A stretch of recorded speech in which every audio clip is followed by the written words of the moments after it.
All right, I hope you all enjoyed a few minutes of peace and quiet. Bobby Mojo 413. Hello, shalom. Uh, Truth Faction. Shalom. Shalom SH. Lone Star Living. Howdy, Sister Kate. Funny, I was just listening to my wind chimes. Now I'm staring at yours. Yeah, they're pretty, aren't they? I love mine. Hi, Teresa. Hey, Suze. Hi. Shalom, shalom. Hey, Rusty Smith. Shalom. So, the COVID spike. I think there's some important information to get out about this spike, and I'm going to base it on a couple of things. But first, I had some questions for you all, because if you've watched me over time, I've said a few things about COVID, and I want to know. Hey, Shalom, Lamp Keeper, you're not late. You're there. You're here on time. What do I base the information that I put out in my videos? COVID, what do I base that on? Any of you guys remember? This is like being back in school, but I think it's really, really important. What do you guys think?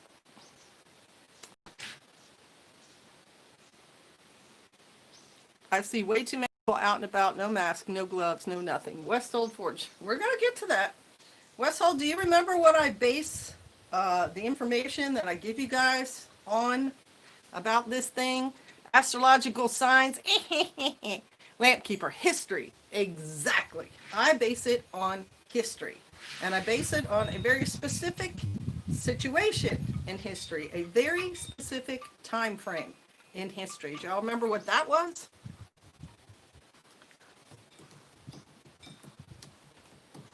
No, it wasn't Bastille Day.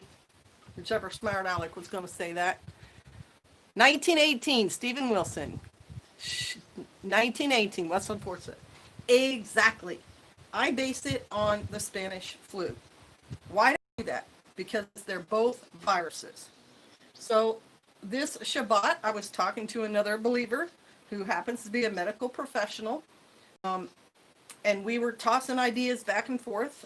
He does not wear a mask. And where he works in particular, they don't seem to be a whole lot of COVID cases. And I said, you know, in comparison, like the Spanish flu, it went in waves, right? Spanish flu shows up in the springtime of 1918, March to be exact. Oh, and there's a couple more facts I want to get out about this. And I'm basing this information, again, on the Great Influenza, but I also went to a History Channel article today. And I figured the History Channel should have information, just like Smithsonian should have information. It's growing here now. Yay! Awesome, Teresa. I'm glad.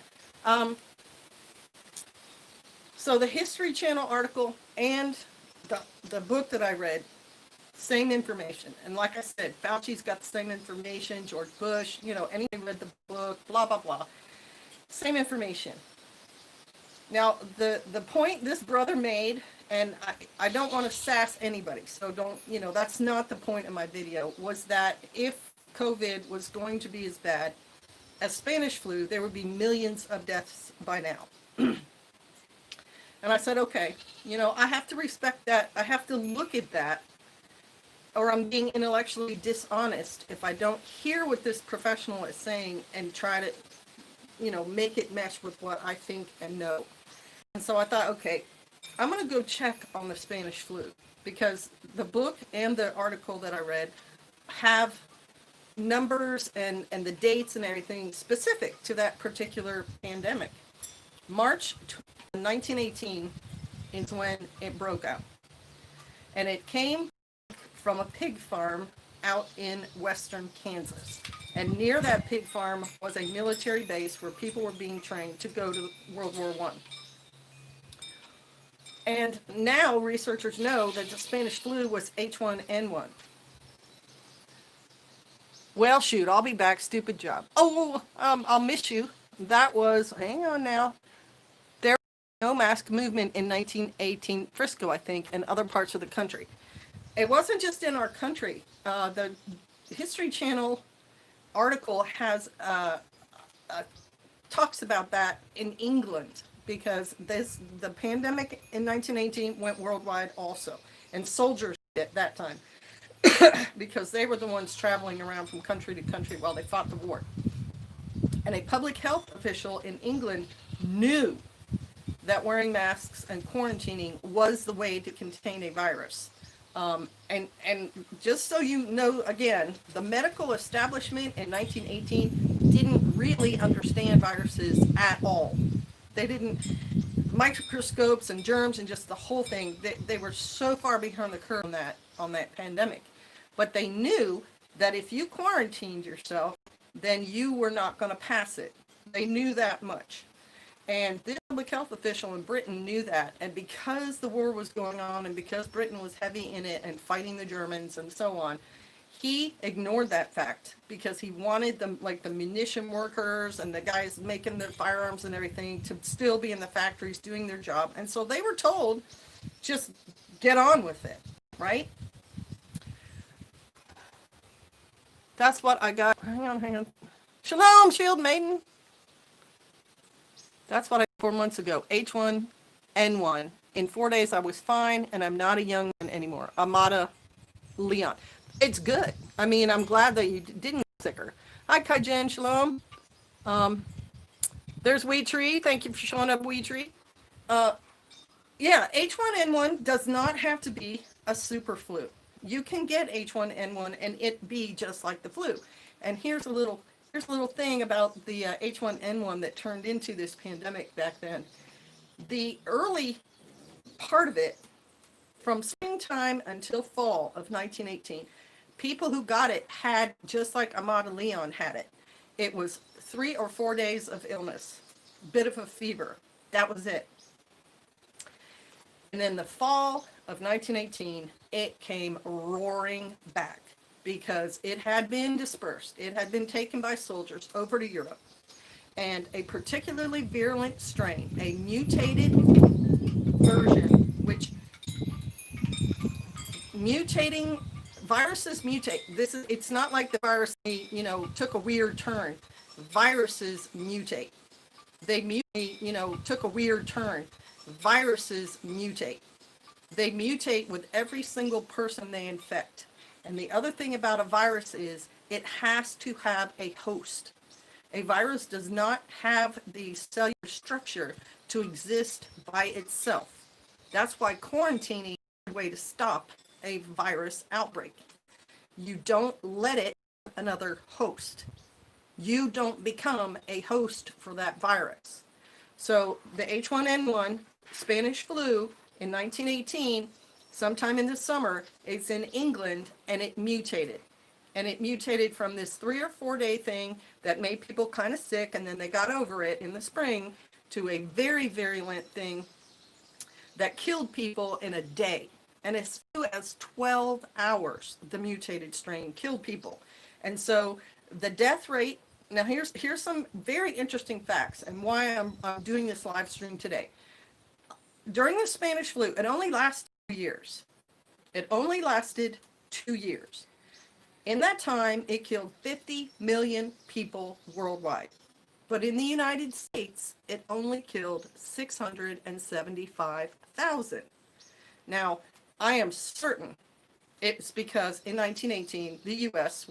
it's a huge country, and, they've just come out with a Model T Ford, I think, maybe in 1916, 1920-ish.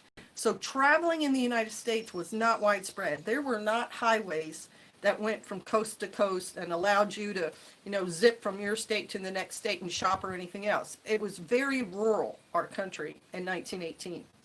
And so the reason I think we didn't have that many Spanish flu deaths is because probably there wasn't much travel and much chance for it to spread amongst the general populace. Now, we lost a bunch of soldiers because they were in the war fighting it, and these soldiers were passing it around all to each other. And that particular virulent strain in the fall, it went from, affecting young and old people with the mild strain to killing like 25 to 35-year-olds like that. And the reason it killed them is because the body response, that's what the cytokine storm is. Excuse me, the immune system of the healthy young person made a huge pushback on the virus, and that actual pushback is what killed the people. Their own body would get so inflamed in their lungs and in their nose and everything that they would literally drown from blood and blood serum and, you know, antibodies and all sorts of stuff. So if you look at the total number of deaths in the U.S., 675,000, in a 2-year span, that's just a small fraction of the 50 million it killed. And they're saying affected, you know, people who got sick but recovered worldwide was 500 million. So the point that this brother made to me was, well, if COVID was going to be as bad as Spanish flu was, we would have millions of deaths by now. And I thought, you know, there's a point there, because the Spanish flu had millions of deaths. But after going back and looking at the time frame and the timeline of how Spanish flu unfolded, by this time in 1918, it wasn't any worse than what they normally saw death-wise, right? And right now in the United States, I did a search because everyone's like, it's no worse than the flu, it's no worse than the flu. Well, actually it is a lot worse than the flu. In a normal year in the United States, 200,000 people get the flu. Think about that, 200,000 people in a normal year get the flu, and, you know, anywhere from 3 to 50,000 people die from it. We are only 5 months into this pandemic, and 2.5 million Americans have already gotten COVID. Think about that. 2.5 million have gotten it that they know of, have been tested, right? Spanish flu at this time, nowhere near that. Spanish flu, the total number of deaths in America was 675. That's a quarter. That's a quarter of the total deaths in America from the Spanish flu. We are at 123-ish thousand deaths in America right now. After 6 months of this pandemic, we are at a quarter of the total of the deaths of Spanish flu for our country already in 6 months. So if we take that and we say we're at a quarter of the deaths and we're only a quarter in it, you multiply that times 4, we're going to have at least as many deaths here as the Spanish flu caused in America. And we're probably going to have more because, yes, our country is huge, but now everything's connected. You can get on roads, even if they're dirty little crappy gravel roads, and go just about anywhere in America except for national parks. You know, they've got millions of acres and you can go hide out in the mountains somewhere. But we are certainly interconnected. So the argument that this is just like a flu no longer holds true if you look at the numbers compared to what happened in 1918. And I think that's something for all of us to go, about. Because in the 2-year time span of the Spanish flu, the worst time, the peak, the spike, was in October of 1918. The flu had mutated in the summer, and it hit with a vengeance in the fall. And in America, 200,000 people died in America in October 1918 from the flu. 200,000 in a month. So we don't know what COVID's going to do. We don't know how the time period will play itself out. Right now in the world, we have the most cases and the most deaths. And I want to hear what you guys think about all this. I'm throwing a bunch of information at you. So I want to see what your comments are. Hey, Northwest Arkansas Prepper, if you have any comments, I'd love to hear them. Shalom, Sister Kate, as always, you're awesome. Yeah, bless you, and Pastor Joan. Thank you. Greetings from Southern Louisiana, Vicky Parrish. Shalom, everyone. Sorry I'm Mark. Good to see you. Silver Stallion. Sister Kate, you need to use percentage, not numbers, since our population is much larger now versus then. Yes, it is more contagious. I'm using both in my mind. That's why I said right now We are at a quarter of the total deaths that happened in 1918. 675,000. Who knows what the total populace, right, of America was then? We're already at a quarter of that. And I don't think we're going to stop there because we are a much bigger populace and we are also stretched out. We also test more, Sergeant James. We do. And that's actually a thing because I've seen people online try to use that as a, well, we test more, so we really aren't having as bad a problem as we think we are. And in mind, testing more just identifies that people have it, but there are plenty of people who are asymptomatic who, if they don't get it, could be passing it to other people. And like Dr. Fauci said recently, one person with a positive case is going to at least infect one other person. And take that back to the host thing that I talked about. I'll take that back there in just a second. Excuse me. This thing keeps spreading despite all the measures that have been taken so far, which is an argument to keep taking the measures and make them more strict. It's a good point that you bring up, and I wanted to bring that up. New Zealand, Scotland, and Vietnam are 3 countries. Last time I checked, New Zealand had 0 new cases. Scotland had very few, and Vietnam had very few. Vietnam only ever had like 300 cases total in their country because all 3 of them took very strict measures right off the bat. As soon as there was word that this thing could be happening, they shut down their borders. They told everyone to stay home. They told everyone wear masks and wash your hands and all the things. And they are showing, they didn't open back up and they didn't say, oh, well, we're going to let protests run through our streets, stuff like that. They have been shut down the whole time. And that's the only way to contain this virus. They don't have any way to battle it. There is no medical magic potion that we can pour on anything to kill it. It has to have hosts.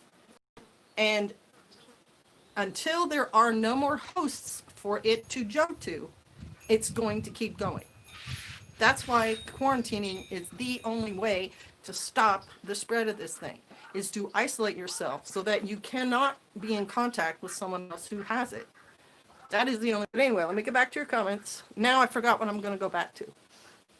I think on shield mates, I think it's going to be a cold winter boondocking in the mountains, right? And it's really an argument for you to be as self-sufficient as you can be and to be ready mentally and physically prepared for doing without things you're used to having. Okay, let me see what your other comments are.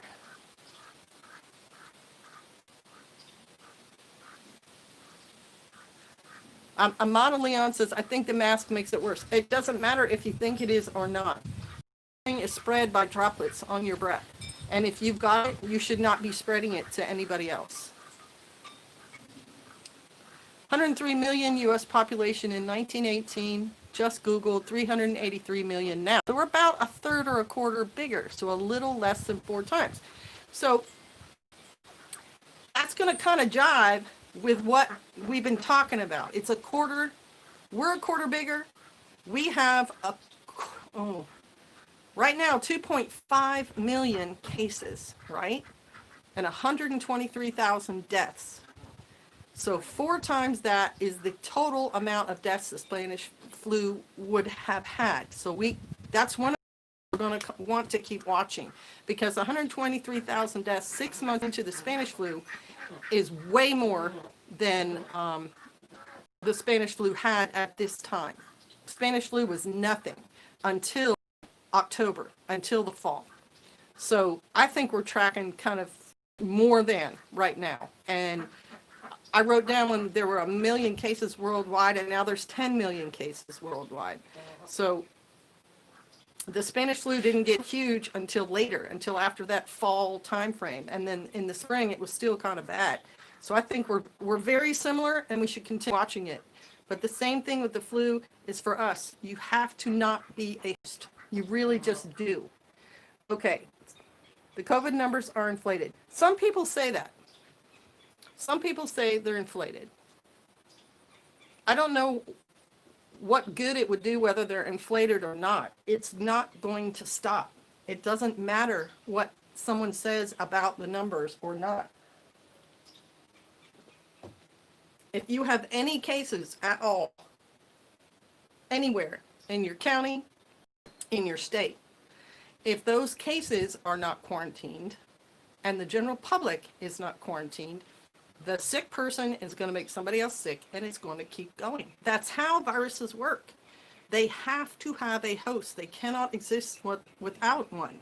So they have to be isolated for it to burn out. Meantime, they're just treating symptoms and they're trying to get a vaccination so that your body will be strong enough, have the right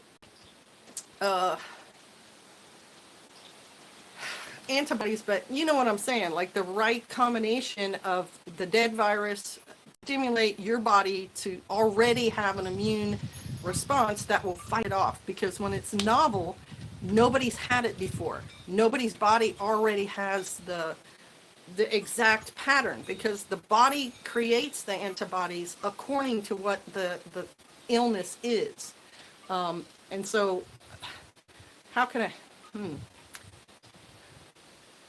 if you've never had rabies, then your body doesn't have a defense for rabies. And when you get rabies shots, I'm sure it's medicines or something to try to kill the rabies, but also a way to stimulate your body to fight the rabies off, if that makes sense to you. Okay. You want this virus thing to go away? Stop watching TV? Yeah, no. That's no. No. We have new cases here. Teresa Jukowitz. Even if you own, like Florida right now, it's off the chain. The governor is shutting Florida back down. And I blame the media for any opening up at all. And I said this way back when they were starting to open it up. Every news,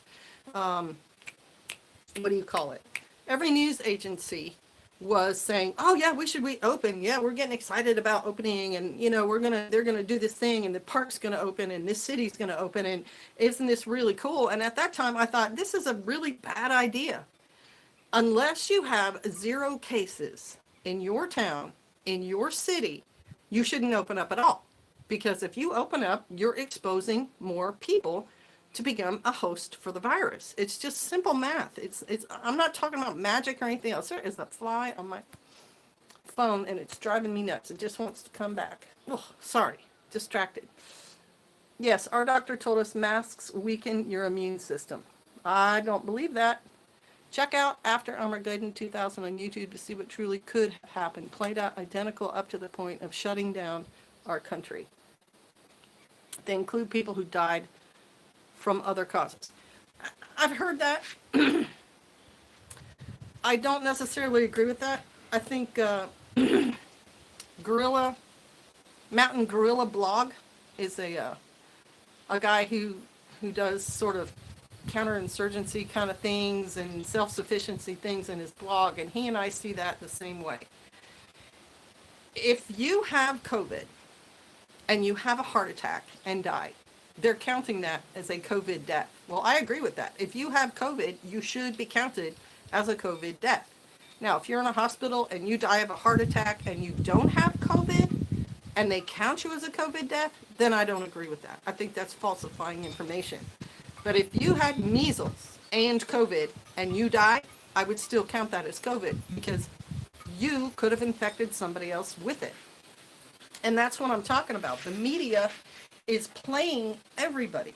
The media was super huge on opening up, and then the media was all rabidly following the protests. Oh, look at this place burning and that place burning and all these people showing up and all kinds of stuff. Nobody at that time was saying, this could be a bad thing with the COVID. If we get 5,000 people are all marching together and screaming and yelling and intermixing with each other, like breathing and coughing and everything on each other, no news outlet was saying, wow, this is a bad idea. I think we should not do this thing.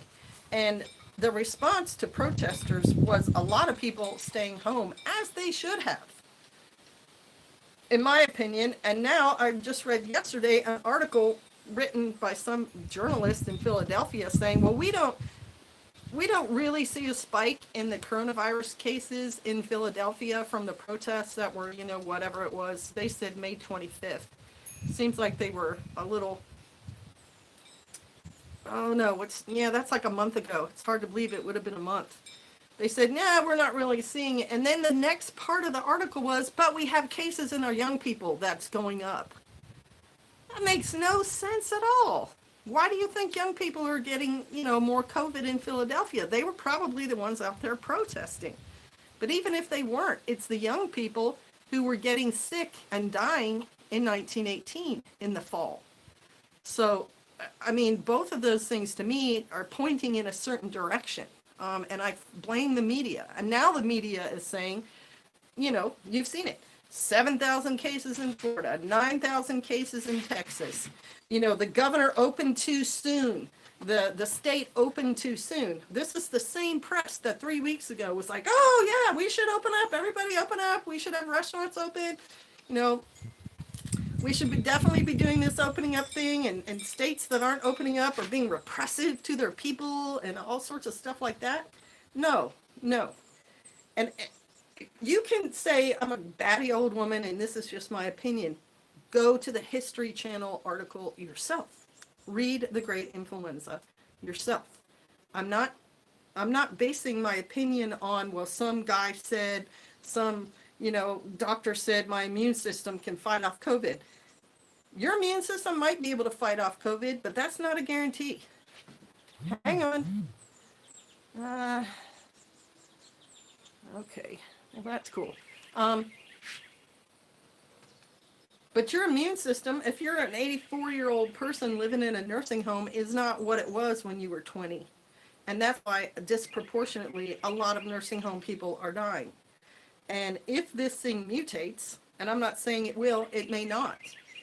Just because someone said your immune system is strong enough to fight it off, they don't know that. There was a young man, forget his name now, but you can look it up on Google. He was a strong young married guy who worked on Broadway. And he got it, and it ravaged him. They had to amputate one of his legs. He was in a coma for several weeks, like his lungs collapsed and just all sorts of horrible things. And he was 30-some years old. So saying that your immune system can fight it off, that you don't know that. Now they're saying people with A positive blood are going to more likely need to be on a ventilator than people with O blood, O-type blood. So, I mean, there's millions of Americans out there who have no idea what their blood type is. And so I just don't agree with this. Masks are no good and quarantining's no good and we need herd immunity and we all need to get out there and mix it up together. A lot of people are going to die. I still have 3 cases of spam. Mechanically, masks and social distancing limits aerosol spread of anything. Exactly. That's right. And good to see you, Albo.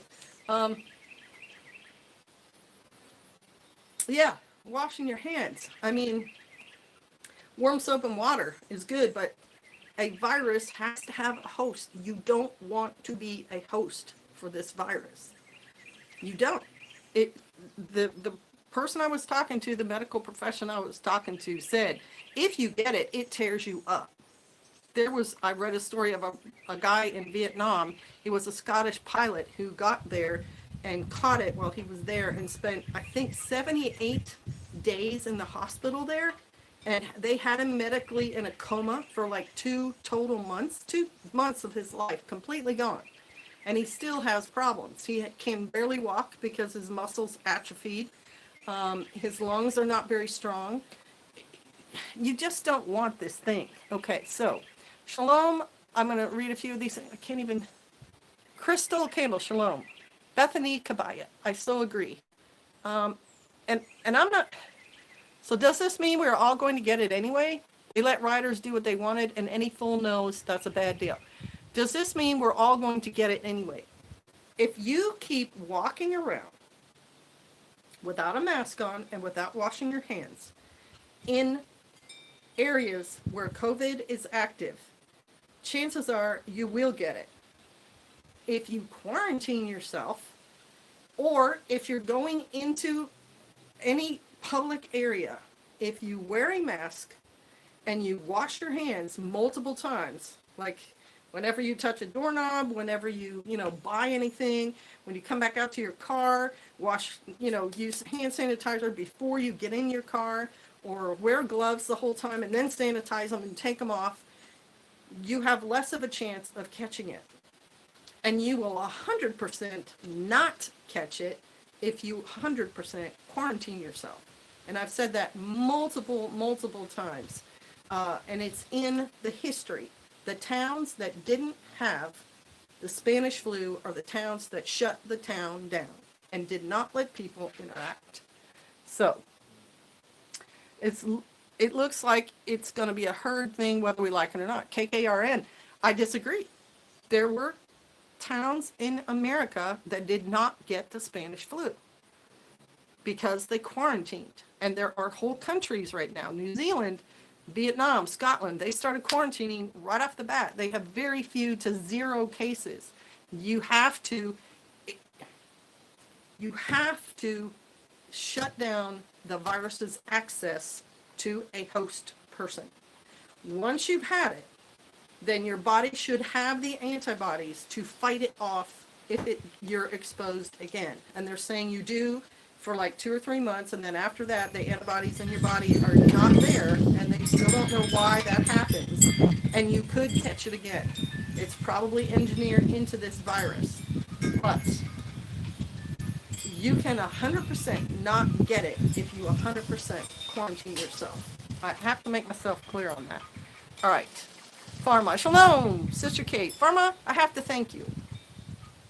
I have to thank you because you gave me that make your own ice cream recipe, didn't you? And then we tried it, and oh my gosh, when I got the thing right, it was so good. So I have to thank you for that. Okay, and if it's not you, then the next person speak up. The only thing masks will do is possibly affect your blood oxygen levels. Masks are definitely a must.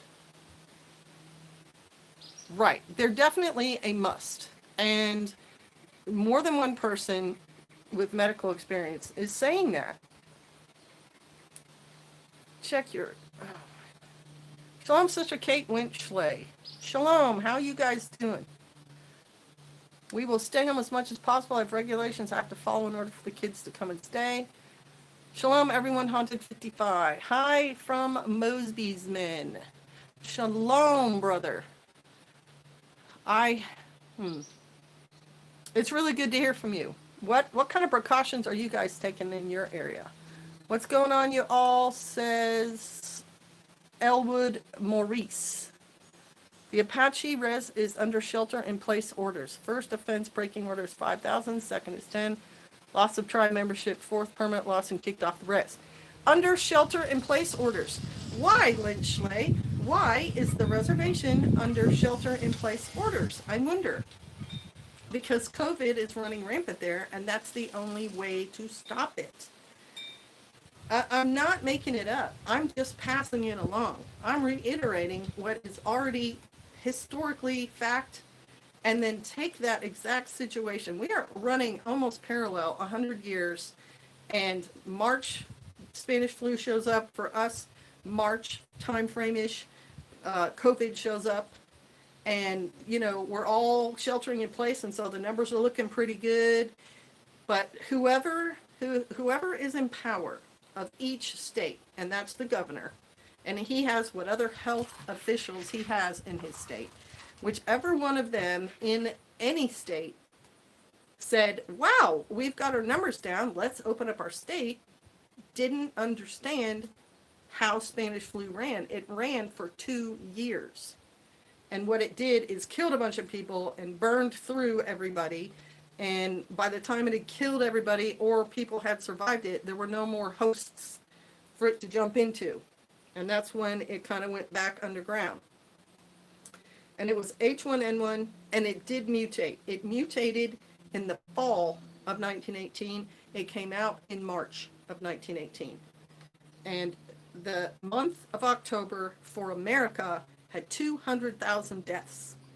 That was a quarter of the total deaths that America had over that 2-year period happened in 1 month. And so if we're going to look at it as a parallel situation, we are coming up to that fall where this thing could mutate. It could also mutate better. That would be my prayer and my hope, is that it mutates into a less virulent form. And so we don't have the numbers shooting up, we have the numbers shooting down. But the Spanish flu mutated into a much worse form, and it started killing everybody who got it within a day. Within a day. Now, we have the cytokine storm nowadays, we have steroids and aspirin and things like that we can give people to stop the inflammation. But it was a very, very strong response that the Spanish flu caused in people 25 to 35 years old. And so if COVID does that, then a lot of the medicine is going to have to be anti-inflammatories as well. And the man who survived in Vietnam, who was in the medical coma, was on a ventilator pretty much that whole time. And the ventilator, I'm trying to remember, if it cleaned his blood, that would have been a dialysis thing. So it was cleaning the air every time it breathed for him. It was cleaning the air and putting the clean air back in his body. Good evening, Norman Holland. Hello. McMikey, shalom. From the Missouri Ozarks. I heard a doctor said that using masks prevents achieving the so-called herd immunity, plus it can be bad for people with respiratory issues. You guys just want to push that, don't you? You just want to say masks are not helpful. One of the people who commented on here who said masks will pretty much help stop the spread of any kind of germ knows something medically. You can find doctors who will say anything. But if this thing, and it is spread by droplets, then letting people talk to you and spit their droplets out into the air everywhere guarantees COVID's going to be everywhere.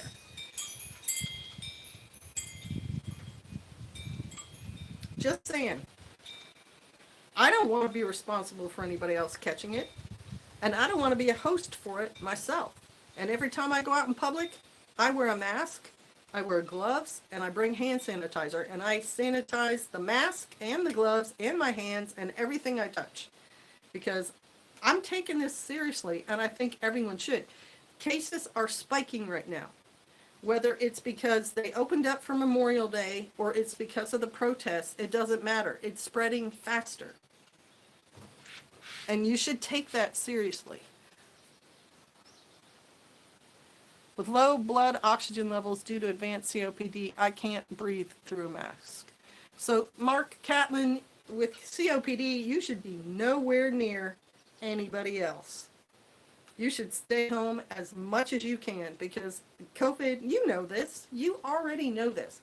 COVID is not the only risk to you. You know that being in any kind of smoke would be bad for you. Being exposed to chemicals would be bad for you. A kid with a cold would be bad for you. So you should just not be near anybody. Dr. John Campbell on YouTube has good data.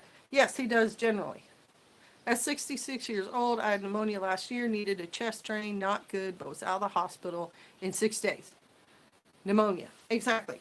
The thing that's good for us nowadays is we have antibiotics now to fight pneumonia. We have steroids to, help reduce inflammation. We have better medicine now than they did in 1918, and that's going to help. But because this is a virus no one has ever seen before, doctors are still learning what is effective against it and what are the after effects of it. And they're saying that your antibodies in your body will only be there a few months, so you could catch it more than once. That's something very unusual in the medical world.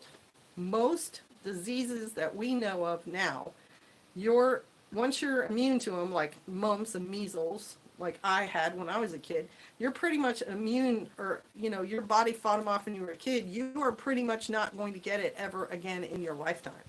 And that's what we expect. This is not like that.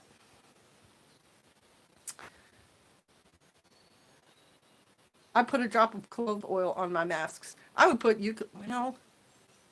right, why chance it? Susan Bryant said, don't chance it, is what I'm saying. Don't chance it. Clove oil, KKRN, you're a nurse. So what effect is clove oil going to have? Why are you putting it in your mask? Let me put it that way. What I know about clove oil is it's a numbing agent. Like you numb your gums and it fights mouth problems. So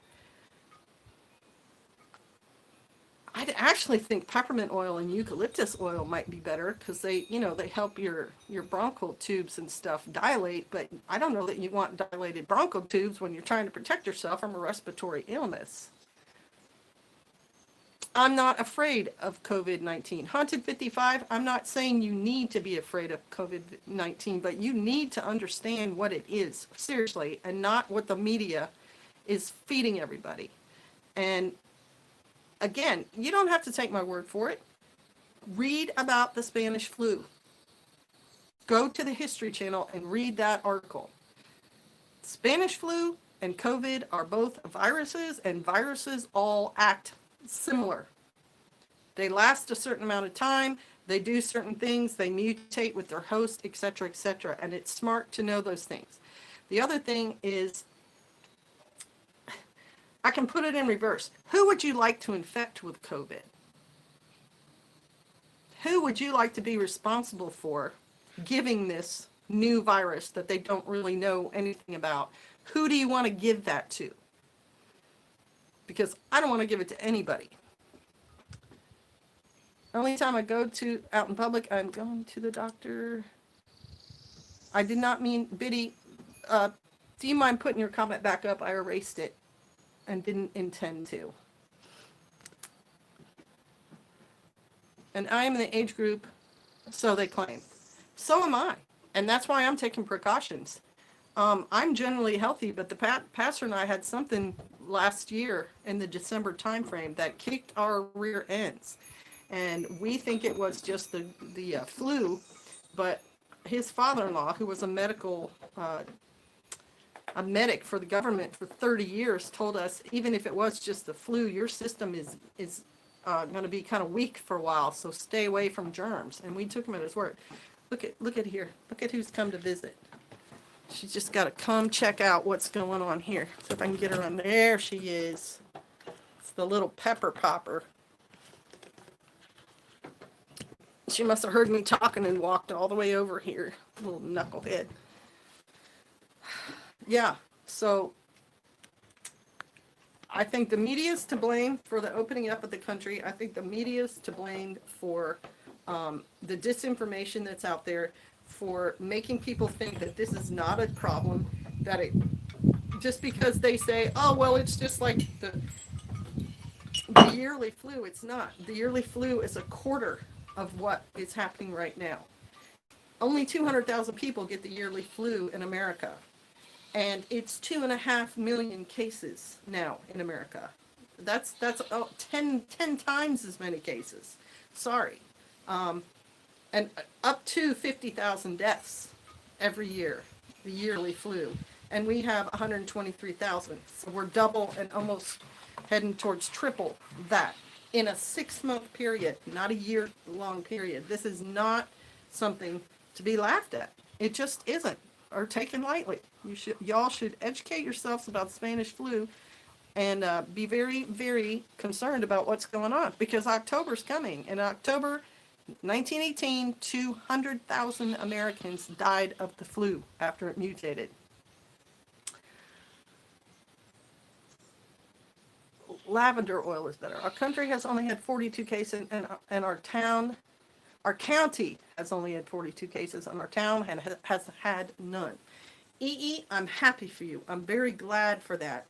I think your town should continue to isolate itself, and you will be able to keep your numbers at 0 even when the rest of the country starts that spike thing. I think that's wonderful. I'm in Northwest Ohio, so the dust hasn't been a problem at this point. And Ohio is one of the places where cases is surging. I was reading that neem oil is an antiviral agent. So putting neem oil on your masks and stuff may... Okay, so KK said that clove oil is an antiviral antiseptic. Okay, got it. I do, and I've done my history. Of the 42, 30 were from downstate. Exactly. Good afternoon, Shay, Sheepdog Patriot. Shalom. Oh no, Biddy Boo. Doggone it. Uh,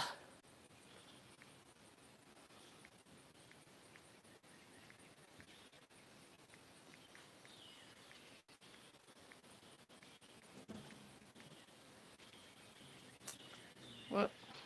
I'm sorry, Biddy Boo. Tree, why did I do it? Because I'm a ding dong. I pushed the wrong thing when I was trying to scroll. How do I reverse that? Do I have to go back to that post? Oh, now the birds are fine. There she is. Let me see if I can go back to her. Oh my gosh. I am so sorry, Biddy Boo.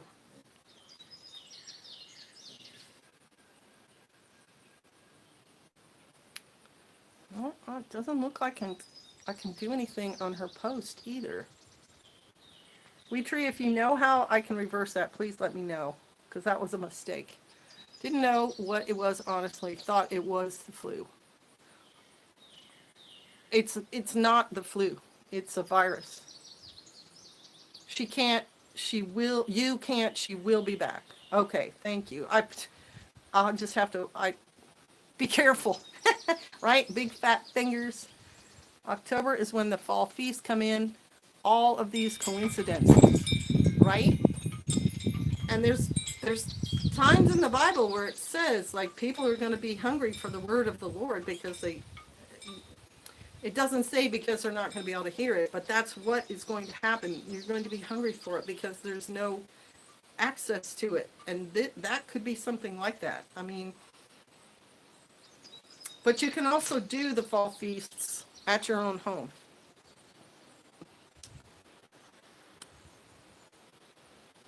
Unless I block her, it's a timer thing. Okay. All right. Well, I texted her and told her I'd try to fix it. Oh my gosh, that is just ridiculous. Okay. So Haunted 55, I'd like to know if you don't think COVID is a serious thing. What do you think? You think it's all made up? It's a control thing?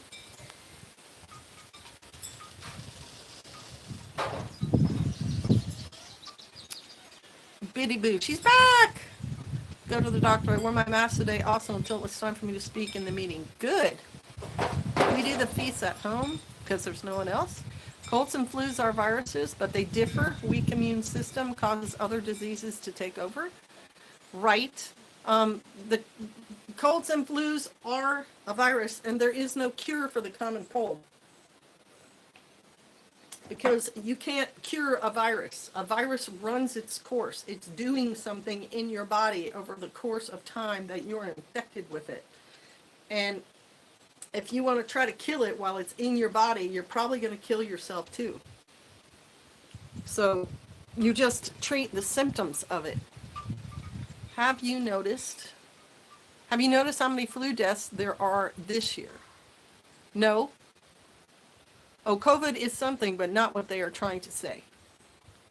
I just read a thing that the average death for flu in America in a season, it can be as high as 200,000.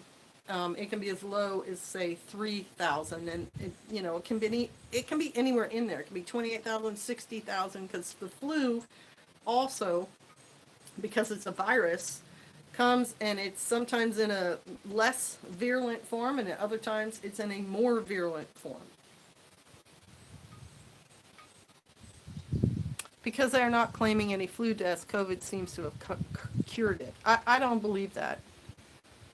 I don't believe there's no flu deaths being reported. I just think that it's not being reported because the media is too busy with protests and COVID and everything else. And if they report flu stuff right now, they're not going to get any views. And so they're just not doing it. That doesn't mean the flu's gone.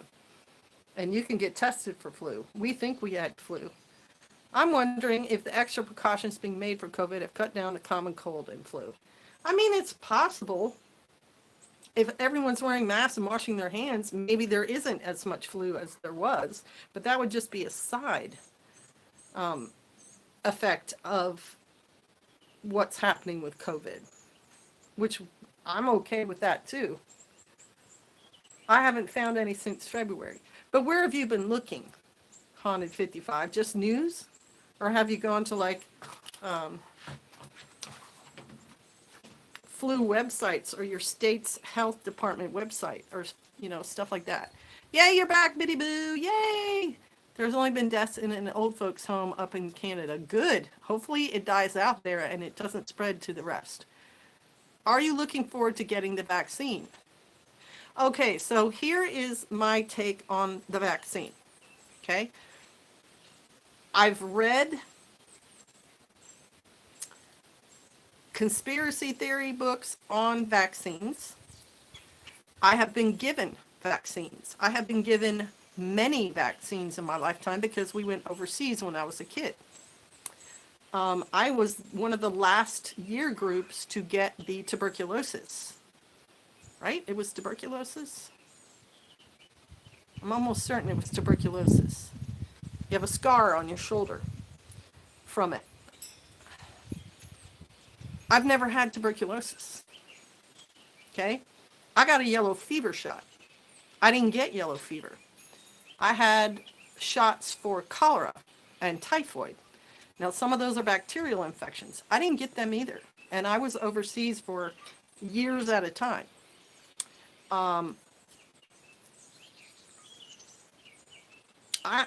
I personally think vaccines are an amazing medical development and have saved millions of lives worldwide, including my own. Because anti-vaxxers are going to argue that, little kids' immune systems are strong enough to fight off diseases and they should not get so many vaccines when they're little and there's side effects. They cause asthma and reactions and all sorts of things. Yeah, that's probably true. I mean, some vaccines made by some companies, probably they weren't paying that much attention to the ingredients, and there probably were some bad side effects. And you're going to get that with any populace. I'm scratching bites on my foot. Sorry, that's kind of rude. In any population of people, if you give everybody the same treatment, there is going to be a certain percentage of those people who are going to react to that treatment for whatever reason, their DNA or they're allergic or something. So I'm sure there have been cases where people have reacted badly to a vaccine. But you hardly ever see tuberculosis in America anymore. And tuberculosis used to be a pretty widespread problem. As a matter of fact, if you've ever watched Gone with the Wind, the actress who was Scarlett O'Hara died of tuberculosis. It was a huge problem all the way up until even into the 1950s. And it was easily spread. And they created that vaccine for it, and it kind of stopped it in its tracks. And they also quarantined people who were sick with it. There were hospitals where if you had tuberculosis, you went to that hospital. And you were not out in the general public. Now, tuberculosis is a bacterium. It's not a virus. But it's a similar situation. My kids were all given we had our children vaccinated with like the measles, mumps, rubella, I'm trying to remember, the polio. My kids never got polio. I didn't get polio. There was a huge outbreak of polio. Our president, Franklin Delano Roosevelt, had polio. So I think vaccines in general work.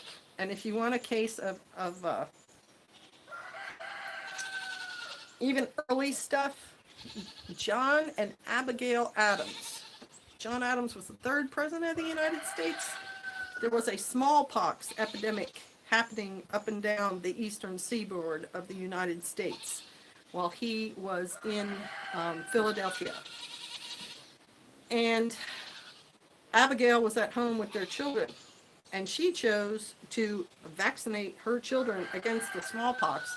And what they did in those days was you scratched your skin, you took the pus out of somebody else's pox, and you put it on your scratch, and you infected yourself with that smallpox in the hopes that in the hopes that you would catch a milder symptom of it. That was the 1700s they were doing that. And in her case, it worked very well for the older daughter. The younger son got a very bad case, but he survived it too, at a time when survival of smallpox was not a guarantee. So I'm generally for vaccines. Now let's go to the COVID vaccine. Oh, not the COVID. I'm just teasing you. Sass. There's a reason the medical establishment is rushing to try to make a vaccine. Because if they have a vaccine, then people who haven't gotten COVID yet and don't want to be a host to it can get the vaccine, and their body should develop the antibodies for it. That is the point of a vaccine. Now, I know there's all those conspiracy theories about it. I know people are saying Bill Gates has the, copyright to the vaccine for COVID, and Dr. Fauci has the copyright for it, and so once this vaccine's made, they're going to make millions and billions of dollars. That could be true. And it could also be, if that were true, that these people who want to control the world and very evil would make the vaccine something very terrible that would, not keep you from getting COVID. Or it could be like a lot of other vaccines that have been developed by people like Jonas Salk, who developed the polio vaccine. It's a medical person trying to help the general populace not get sick and die. Diphtheria vaccines. I mean, if you look at the stats for life before medical science developed, 1 in 5 children died before they were the age of 5 years old. And it may have been more. The number one cause of death in people before medicine was developed was childhood diseases. And you've heard stories, and if you haven't, you should research it, of families having 10 kids and 2 survive. They also were not, people were you had people who were ignorant and people who didn't care. Moms wouldn't nurse their babies. They'd give babies flour water or castor oil or, a bunch of other junk. And then there were people who would hire a nursemaid, and a woman would nurse a baby, and, a disease would get them. There's a whole very complex set of facts involved around vaccinations. Yes, there is a COVID vaccine already. Problem is, it's a different strain, and it's for animals. Viruses mutate. No vaccine will catch the current strain.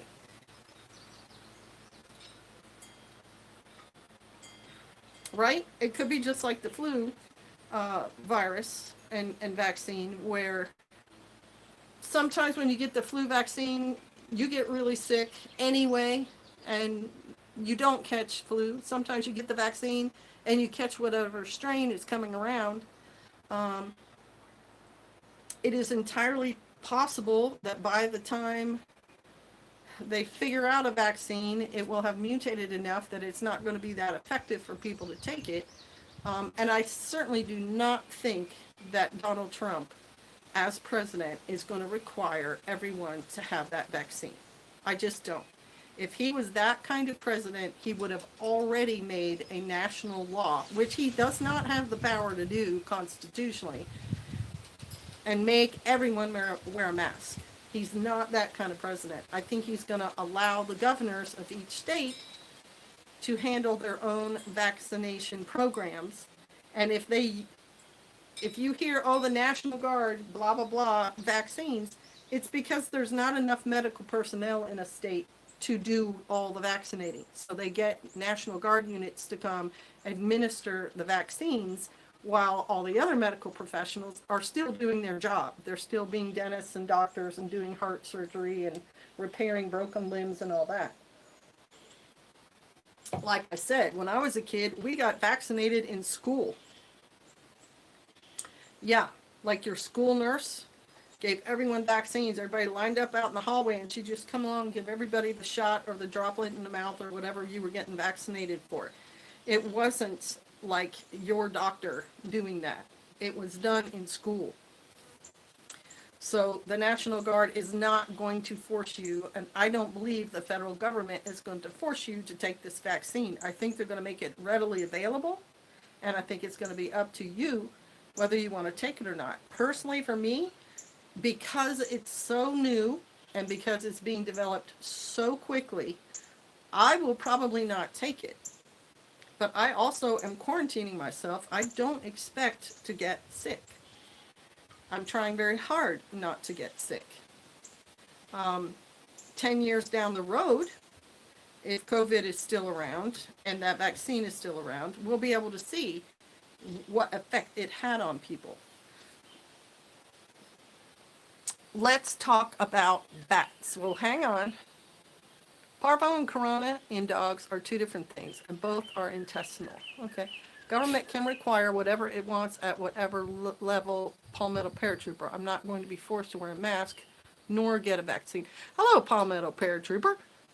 Welcome. I didn't know you were here. I'm not going to be forced to wear a mask or get a vaccine. I don't think anyone's forcing anybody to wear a mask at the national level. I know governors may put that into power. They may say in my state everyone will wear a mask. And again, that's up to every person. Okay, parvovirus in dogs was a killer. They have a vaccine for that, but it never mutated until now.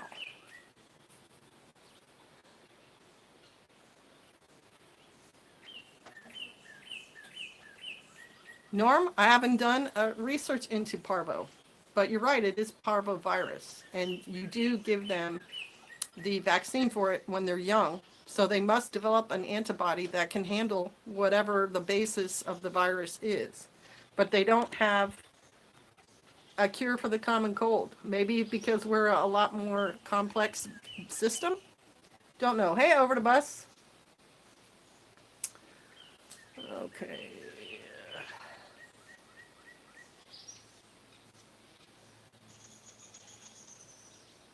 Employers might force it, but an employer is not the federal government. An employer is a private entity unless you work for the federal government, and then as an employee, they may require it. My husband was given many vaccines because, again, he was traveling overseas, and they gave him a plague shot, so he would not get the bubonic plague because some of the places they were sending him had it.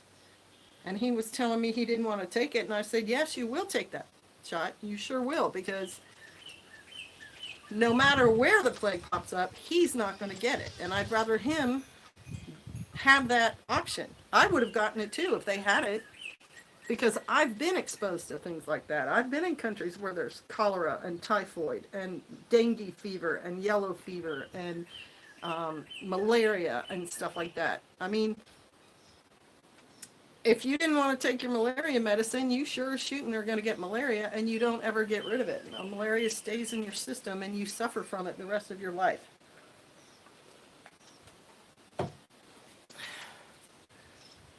Okay.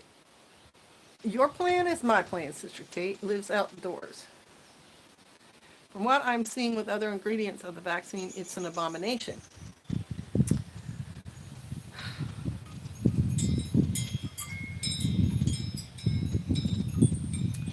So, again, not disagreeing. I will just say,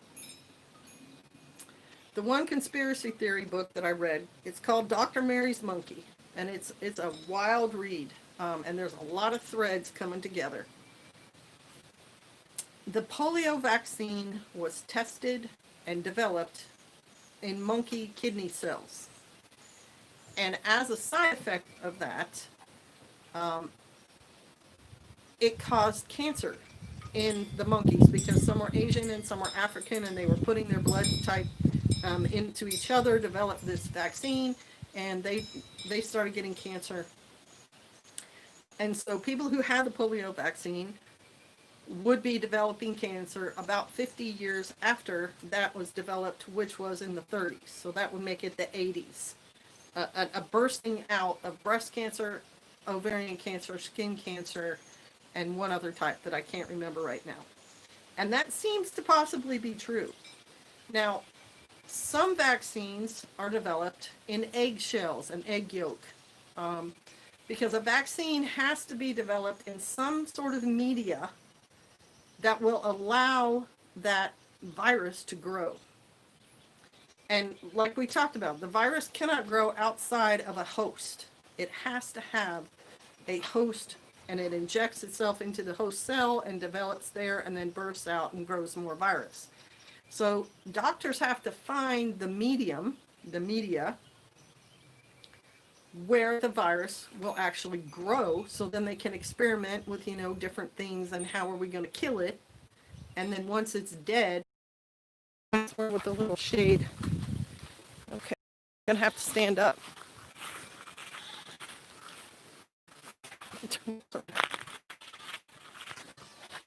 Woo!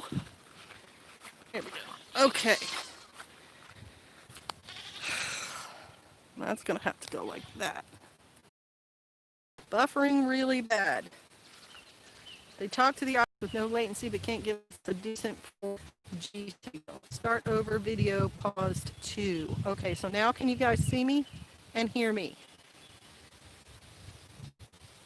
It's so obvious, it's limiting and paralyzing. I was worried about COVID-19 for a grand total of 0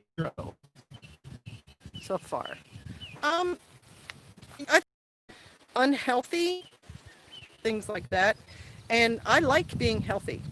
I think it's the best way to handle everyday living. And so I'm going to say it's fear, because fear, like you said, makes you irrational. And I don't think I'm making irrational decisions. I think I'm making very rational decisions. History is the guidebook by which we see how things happen in the future and what things to avoid, what things are good, what things are bad. And so that's what I'm basing my decisions on. Not on the media, not on he said, she said, I know someone who said, but on history. And I cannot make any of you do anything at all. I have no power over any of you. You all are thinking, rational adults and get to decide for yourself. Everything is in the hands of your state, your county, your health system. I don't have any say. Low bandwidth, it happens. Rational decisions are not necessarily the same. I think it's because time does tell. I was just talking to Pastor about the volcanic explosion, and 30 years after that comes this huge volcanic eruption. I think you look at that and say, if I live near a volcano and there's an earthquake, maybe I should be concerned. No shots for me. Totally up to y'all. Like I said, I'm probably not going to get the vaccine either because I want to see over time how it reacts. I also want to see over time what COVID actually does.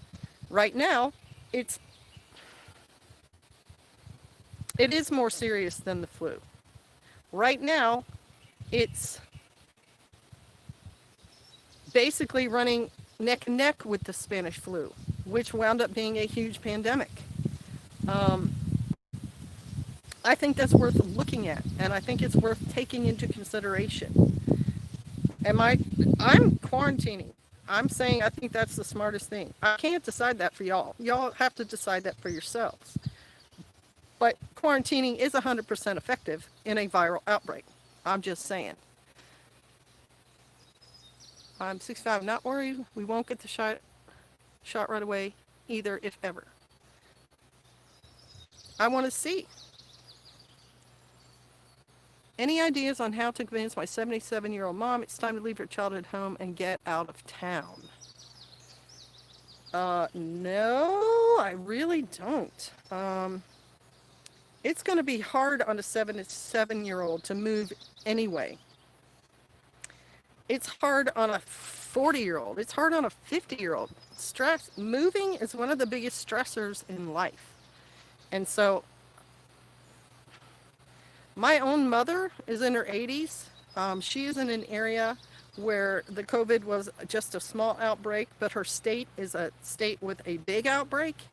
And what has happened there is she has sheltered in home, and my younger brother, who lives near her, is bringing food and stuff to her so she does not have to go out into the general public. It's no worse than having two flu seasons at once. Yes, it is. It's 4 times. It's having 4 flu seasons at once. The numbers running 100, let me know. My mom is 84 and stubborn, right? I think it'd be very, very difficult to get them to move. That's all I can say. My mom has not moved. She has not come here. She is staying put. The incompetence and international disinformation about COVID is, and there's as many people saying, I'm not going to wear a mask, as there are people who are saying, yeah, I will wear a mask. I will not quarantine. I'm going to go out in public. I'm going to, now. But yeah, people are going to, at least my parents are already out in the boonies. Even if they don't want anything to do with me, at least I know they are safe and prepared than most. Exactly. And if you're a prepper, what are you prepping for? If a pandemic's not something you prepped for, then perhaps you'll use it as just a training exercise if you don't think it's the real thing, because the rest of the world, 180 other countries, are playing in this huge global game. So this could be just a training event if you don't think it's the real thing. Man jumps from airplane without a parachute, dies of COVID-19. See, I think that's an extreme, it's an extreme example. And I gave a less extreme example. If you had a heart attack and you also have COVID, I still think you should be counted as a COVID death, because COVID can be passed to other people. Your heart attack cannot. Okay. Any other questions or comments?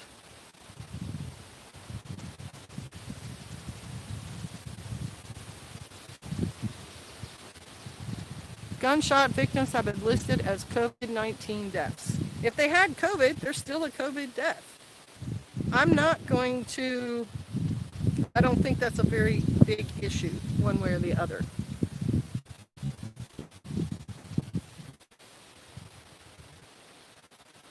I think this is a warning from the Father. I think what happened then, and seeing that this is running in a parallel to that, happens worldwide when a volcano erupts and the dark ages and all the things I did in my past, because pandemic, whether it's real or not, is going to cause change. It's already causing change. It's caused, and that, whether we like it or not, there's been political change this summer linked with the pandemic. I'm not saying the pandemic caused the protests as an opportunity. And there's going to be, it's going to change the country. I just read an article, man, I'm sorry, I don't remember where it came out, changed to the Roman dictatorship, because there was another volcanic eruption in those days that affected the weather, that affected the health and the ability to grow food in the Roman Empire, and it started to fall. And when having a Senate, and they all voted together, to having a Caesar. And now they're linking it to another volcanic eruption. So political change happens in times of increased stress and possible hardship. And that's why I think it's also worth looking into and studying. Okay. Problem is, local and state legislatures don't agree to disagree. The whole political system in the United States, the federal government is to handle things at a federal level. And that's the common defense and the money. But the federal government does not have the power to reach down into the states. That's why The county and even township. Sometimes townships have their own, hey, if the county says we have to do this thing, the county doesn't clamp down on that particular township, that township opts out and then they're opted out.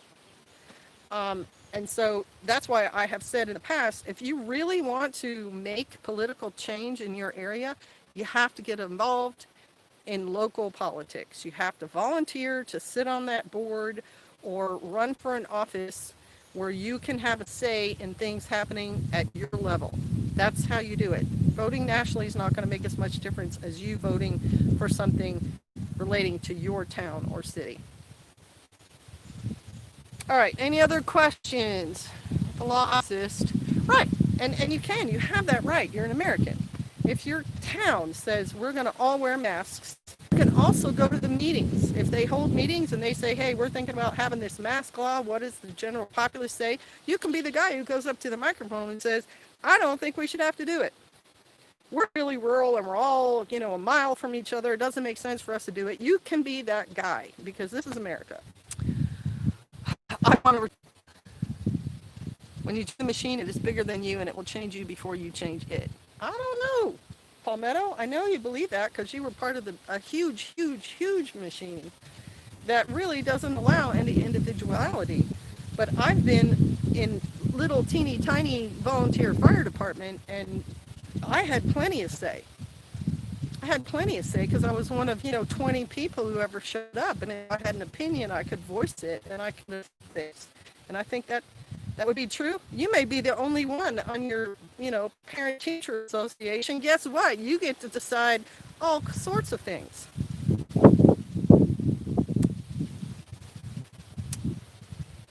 The sheriff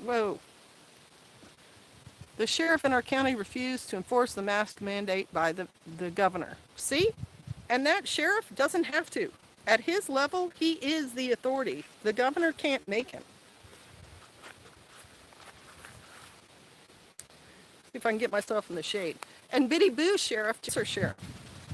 She talks to her sheriff and he asks her to come speak in front of the county commissioners. I mean, America, right? That's kind of how I see it. And, all right, so I've said my piece. I'm going to get off of here because this weather's been crazy and I've got things I need to do. Keep your eye on what COVID is doing. Keep your eye on it because I think it seriously could take a much, much more serious turn coming up in the fall. All right, Sheepdog Patriot, bye. Shalom all. Catching this at the end as usual. And it's an hour and 24 minutes long. That's a long watch. I appreciate all y'all coming here. I do. And the information I'm giving you, I'm trying to help you. I am. I have no control over you. I have no interest in controlling you. I have an interest in all of y'all surviving this thing with no problems whatsoever. All right. Bless you all. Shalom. Till next time. Shalom.